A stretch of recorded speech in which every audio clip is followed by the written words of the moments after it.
Türkistonda bir diniy olimning butun oilasining tutqun qilinganligi bildirildi.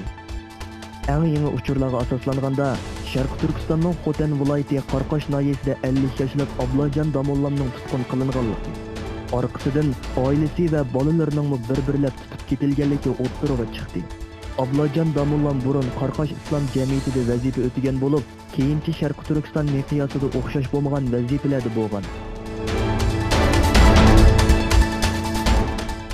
Amerika Kengash palatasi Xitoyning Uyg'urlarga qarshi bostirishlarga doir keng ko'lamli bir doklad tayyorlanishi talab qilingan bir qonun loyihasini ma'qulladi.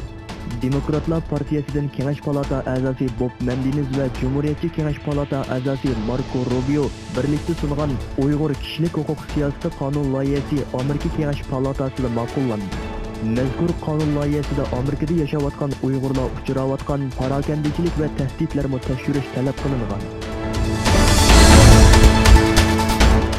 Sharq Turkistonning Qashqar viloyatlik doktorxonasida 30 dan ortiq doktorning tutqun qilinib, yig'ilish lagerlariga qamalganligi bildirildi.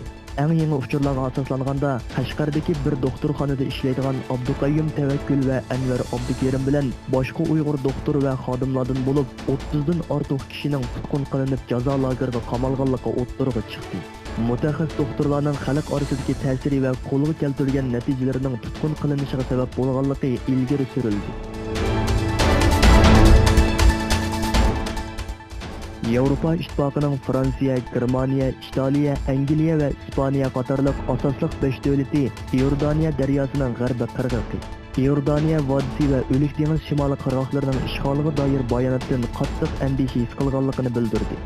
Bu davlatlar e'lon qilgan o'rtaq bayonotda Fransiya, Germaniya, Italiya, Angliya va Ispaniya Iordan daryosining g'arbi qirg'oqi, jumladan Iordaniya vodiysi va O'lik dengiz shimoliy qirg'oqlarining ishg'oliga doir bayonotdan qattiq andisha his qilmoqda.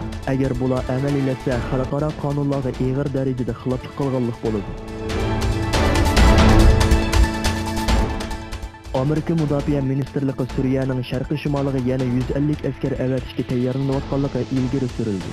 New York vaqt gazetasining Amerika amaldorlaridan naql qilib xabar qilishicha, bu qaror Turkiya bilan ilib berayotgan faoliyatlarning tunji bosqichining muvaffaqiyatli bo'lish-bo'lmasligiga munosabatli ekan. Avatiladigan askarlarning qanday vazifa ijro qiladiganligi noma'lum.